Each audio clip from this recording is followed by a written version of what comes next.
Welcome to ચેતુસ kitchen. આજે આપણે બનાવીશું ઘઉંના લોટનો શીરો. એકદમ જે ઝીણો લોટ આવે છે, આપણે જે રોટલી બનાવીએ છીએ એ લોટનો જ આપણે આજે શીરો બનાવીશું. એ લોટનો શીરો અમારા ઘરનાને બધાને વધારે પસંદ છે, એટલે અહીંયા હું ઝીણા લોટનો શીરો બનાવું છું. આ જગ્યા ઉપર તમે જાડો એટલે કે કરકરા લોટનો પણ શીરો બનાવી શકો, પણ અમારા ઘરના નામ ફાવે એટલે હું આજ બનાવું છું. અને જો તમને ઘરમાં જાડા લોટનો શીરો ભાવતો હોય ને અથવા તો જાડો લોટ ન હોય તો ઝીણા લોટની એક વાટકી લેવાની અને એમાં 2 ચમચી જેટલો રવો મિક્સ કરી દેવાનો. કરકરો લોટ જેવું થઈ જશે તો એ પણ જાડા લોટનો શીરો ખાતા હોય એવો જ સ્વાદ આવશે. તો આપણે અહીંયા ઘઉંના લોટનો શીરો બનાવવાની શરૂઆત કરીશું. આ જ વાટકીનું માપ મેં લીધું હતું. આ જે ઘીની વાટકી આપણે ભરેલી લીધી છે એ જ વાટકીનું માપ આપણે 1 વાટકી ઘી લીધું છે, 1 વાટકી ગોળ લીધો છે અને એ જ વાટકીનું માપ મેં અહીંયા લોટ લીધો છે. તમે કોઈ પણ માપ લઈ શકો, બધું એક સરખું જ માપ લેવાનું. અને અહીંયા આપણે પાણી લીધું છે, જે મેં ઘીની વાટકી લીધી છે એ ડબલ વાટકી પાણી લીધું છે. તો પહેલાં આપણે આ ગોળ છે ને એ પાણીમાં ઉમેરી દઈશું અને એને આપણે ઓગાળશું, એટલે એને ગરમ કરવા મૂકી દઈશું.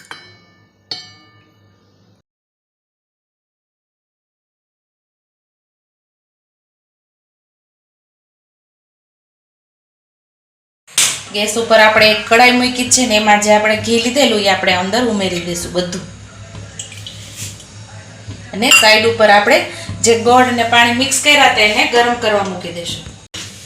અહીંયા આપણે સાઈડ ઉપર ગોળવાળું પાણી ગરમ કરવા મૂકી દઈશું. જે આપણે લોટ શેકશું ત્યાં પાણી પણ ગરમ થઈ જશે અને ગોળ એકદમ પીગળી જશે.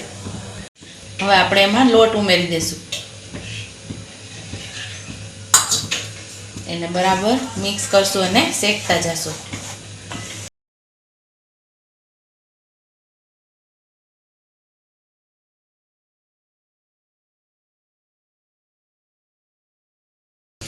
આ બધું આપણે એકદમ સરસ મિક્સ કરી લીધું છે ઘીમાં અંદર લોટ, અને આપણે સરસ ધીમા તાપે આને આપણે શેકતું રહેવાનું છે. અને આપણે લાઇટ બ્રાઉન કલરનો આપણે આ લોટ શેકવાનો છે.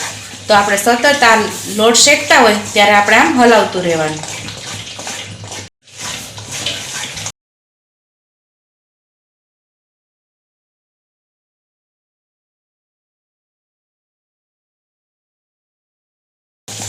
આ ઘઉંના લોટનો શીરો આપણે ખાંડથી પણ બનાવી શકીએ. જ્યાં આપણે ગોળનો ઉપયોગ કર્યો ત્યાં આપણે ખાંડનો ઉપયોગ કરવાનો, એમ પણ આપણે બનાવી શકીએ છીએ. આપણે લોટને શેકતા હોય ત્યારે આપણે સતત એમને હલાવતું રહેવાનું, એટલે આપણું લોટ નીચે ન બેસી જાય અને લોટ શેકાય છે તો એટલી મસ્ત સુગંધ આવે છે આમાં.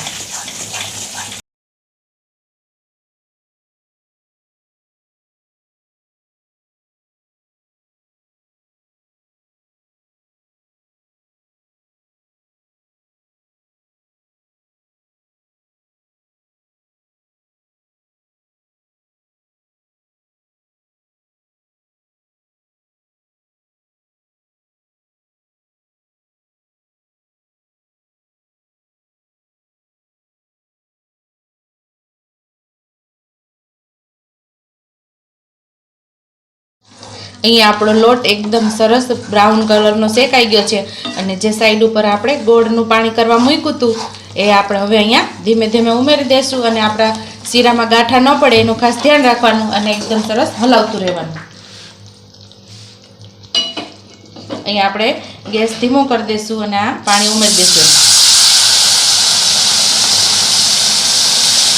બધું પાણી આપણે ઉમેરી દીધું છે અને આપણે એને સતત હલાવતા રહીશું, એટલે એમાં આપણે ગાંઠા ન પડે.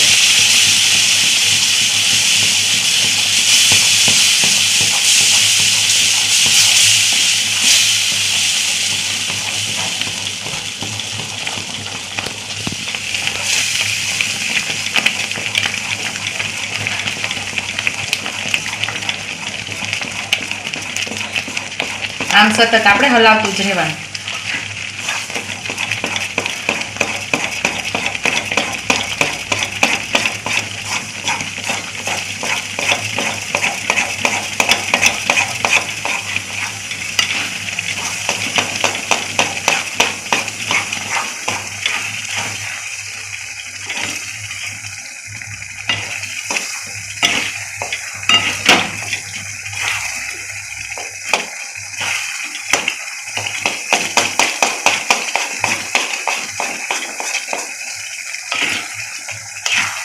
અહીંયા સાઈડમાંથી એકદમ સરસ જો ઘી છૂટું પડી ગયું છે અને આપણો શીરો પણ બરાબર તૈયાર થઈ ગયો છે. તો આપણે એમ સમજવાનું ઘી એકદમ સરસ છૂટું પડી જાય એટલે આપણો શીરો તૈયાર છે. અહીંયા આપણો શીરો તૈયાર છે અને કાજુ બદામથી આપણે ગાર્નિશ કરીશું.